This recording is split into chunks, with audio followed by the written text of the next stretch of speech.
Base Set set the stage for the entire Pokemon TCG by introducing some of the most iconic and influential cards across any TCG. Base Set is also notorious within the Pokemon fandom for introducing such overpowered, metagame-defining cards that defined how the game would be played for years and years. But in the shadow of these iconic cards, there were also a slew of other cards that were good, but just couldn't match up to these metagame-defining monsters. So in this video, let's crack open that binder, look at each card individually, and determine what were the hidden gems, what were the underrated cards of Base Set. To go ahead and get this out of the way early, these are the cards I consider to be the best in Base Set in no particular order: Blastoise, Chansey, Electabuzz, Hitmonchan, Computer Search, Professor Oak, Gust of Wind, and Lass. If you have issues with this top tier list I've created, go ahead and let me know down in the comments. So let's get into the first card on my underrated list, and that is Farfetch'd. Now, this Pokemon was part of the original Haymaker trio. While it wasn't a big basic, it did resist Hitmonchan, although it had a weakness to Electabuzz, making this slightly unbalanced game of rock, paper, scissors for mirror matches with Haymaker. Leak Slap was a very risky move since there was only a 50% chance that it would even deal the 30 damage, and either way it couldn't use this attack again for the rest of the game. With Double Colorless, you could get a pot smash off next turn, but in comparison to Hitmonchan and Electabuzz, Farfetch'd was definitely the weakest of the original Haymaker trio.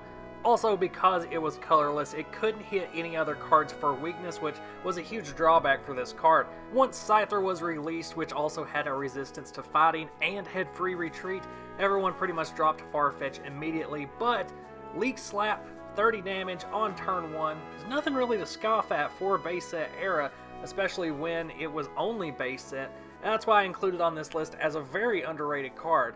Similarly, next on the list is Defender, which was greatly overshadowed by its counterpart Plus Power.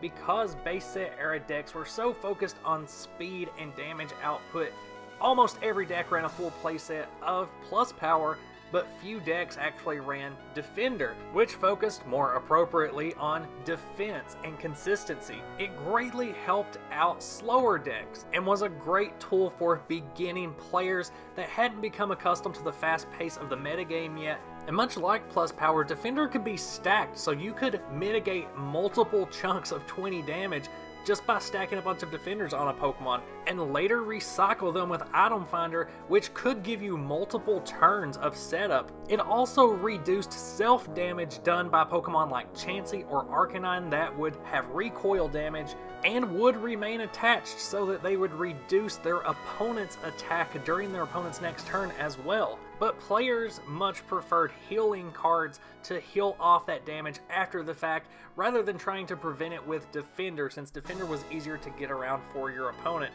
With more healing options in Potion, Super Potion, and Pokemon Center, most players just opted for one or more of those and just neglected Defender completely. I made the exact same mistake in an Arcanine deck that I'd been running for years that I used Potion in, and then someone brought to my attention that with a Defender attached, Arcanine's takedown would only deal 10 in recoil damage to itself and would remain attached to Arcanine, so that on your opponent's turn, whatever attack they threw at you would also be reduced by 20, so in the long game, it really helped keep Arcanine alive a lot longer. Which is a perfect segue into the third card on this underrated list, which is Arcanine. A stage 1 card with 100 HP that could start dealing 80 damage on turn 3. It was an uncommon card with the power of a holo rare card, so decks featuring Arcanine could be built at a relatively low price. I mean, compare it to another holo rare fire type from the exact same set, Ninetales, which was basically just a usable version of Charizard, the most overhyped card of this set. Arcanine is clearly the best fire type in Base Set, and arguably the best fire type in the base Rocket format, with a little competition from Fossil Magmar. So why wasn't Arcanine a major archetype of the Base Set era format? Well, it had the misfortune of being weak to water, so with the prominence of Rain Dance Blastoise and a slew of other great water-type Pokemon from this set, because you still had Gyarados, Dewgong, Poliwrath, all very usable Pokemon that it was weak against, and so it had too many poor matchups to ever really see a lot of play. But I do have an Arcanine Arc-type deck on the channel already if you're interested in seeing how this would actually play, so check out that video to get more information on why this card was so underrated. Another uncommon card that I think is greatly underappreciated in its power is Kadabra. One of the gold standards in the base set era is a Pokemon that can deal 50 damage for 3 energy. That is premium efficiency. For comparison, you see the same kind of efficiency with Gyarados, but Gyarados is hardly underrated. If anything, it's appropriately rated. A better comparison would be with another Stage 1 uncommon card like Charmeleon that could also deal 50 damage for 3 energy, but at the cost of discarding an energy off the card. The trade-off here being that Kadabra does have lower HP and a higher retreat cost.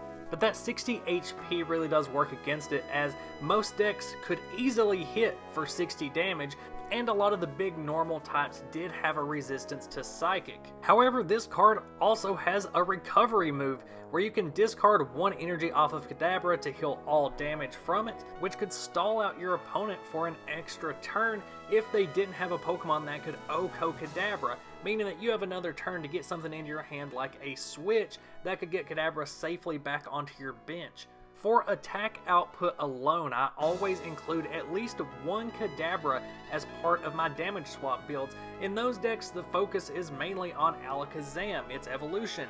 But Alakazam ain't gonna be dealing 50 damage to anything. And yes, Alakazam is not the main attacker of those decks, but still, I feel that Kadabra is a very underappreciated card because it is overshadowed by its evolution.